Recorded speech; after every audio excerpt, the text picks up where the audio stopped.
Good morning, everybody. The verse of the day here from our Bible app is "You are the light of the world. A city on a hill cannot be hidden." That's Matthew 5:14 in the ESV. And of course, this is Jesus speaking, as recorded by Matthew. And when Jesus is saying, "You're a light of the world, a city on the hill cannot be hidden," he's saying something deeply spiritual, um, but also something practical that people can understand, whether you grew up in church or barely stepped in one, because everyone understands light. I mean, we all know what it's like to be driving down a dark road and be thankful for headlights. You know what it's like to hear random noise in your house and immediately flip on a switch or grab a flashlight. Um, all of a sudden, you can see what you could not see before. I mean, light changes everything. It reveals what was hidden, it shows us where to step and what to avoid. That's kind of where my mind goes to first when I hear this verse is the idea of actually being able to see and see what's real and what's dangerous and just to understand things. But first, before we go too far, let's put this in context. When Jesus is saying this, he was speaking into what has become really one of his most famous sermons. It was the Sermon on the Mount. He had just got done telling his followers that they're salt of the earth and light of the world. In other words, people who have the Lord with them should make things better and should shed truth and light into dark places. Jesus says it plainly, though. He says, "You are the light of the world." And I find this reassuring in some ways. It doesn't say that you should try to become light, it's saying that you are light, that we're already there, that's our identity, that's who God sees us as. And when I think about what God's saying here, I see a few different kind of points. Point is just simply light. Like I was saying, at its most basic level, light lets you see. It if you can see it, you can move. If you can see, you can avoid danger. If you can see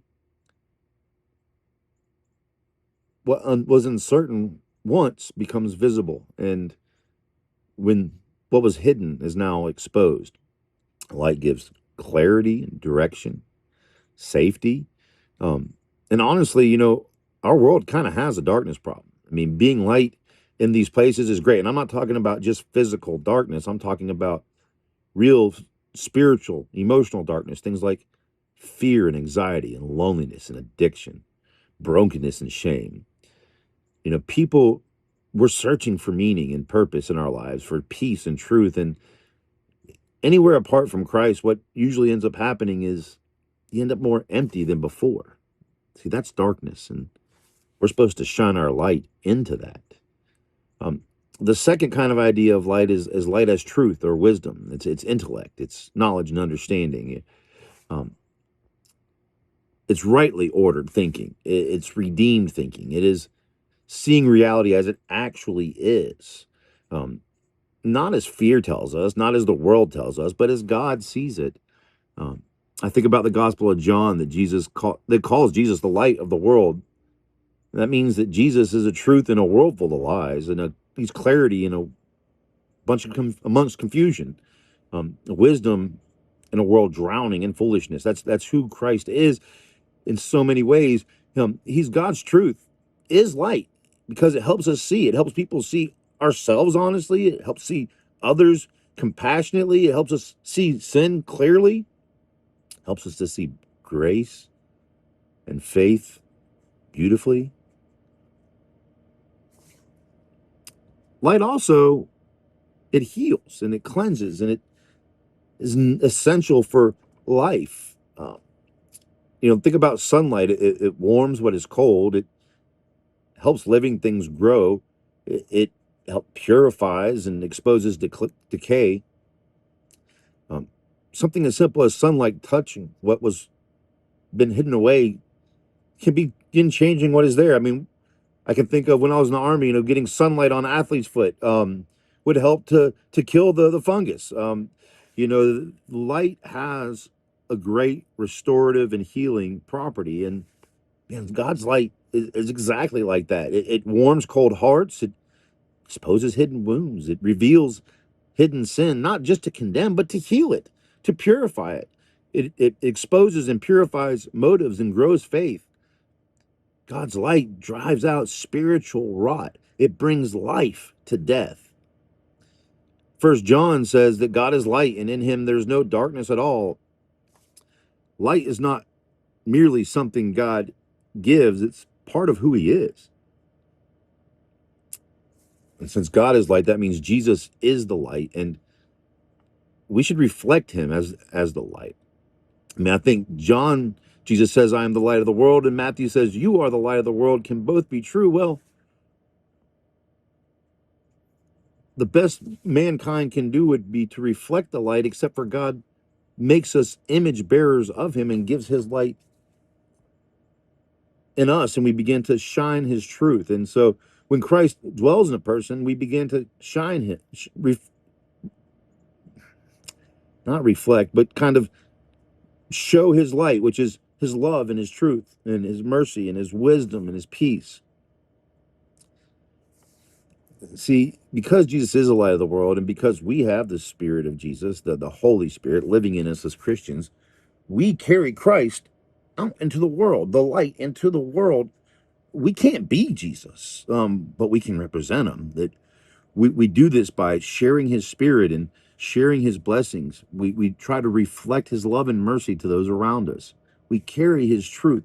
We bring his presence into dark places. And the thing is that as you carry the light, you can no longer hide from it, just like a city on a hill cannot be hidden. Uh, the point is simple, that real light is visible. If goodness is really in you, then people notice. If peace is really in you, people feel it, right? If love is really filling you, others experience it. The truth is really shaping you. Man, I'm struggling here, but if the truth is really shaping you, then it's going to come out, right? If the light of God is in you, it's not going to be perfect, but it's going to be visible. You can't hide genuine light any more than you could hide a sunrise. So a deeper question is not simply, do I believe in the light? Maybe it's more like, man, am I bringing the light where I go?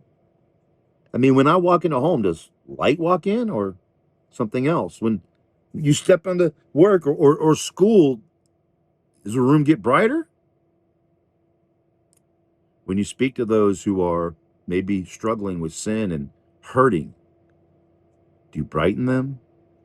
Because, see, darkness spreads naturally, but light spreads intentionally. So shine. Shine not for your own good, not for applause, not for attention, not to even appear religious, no, but so people can see clearly, find hope, and know that love and truth and grace are still real.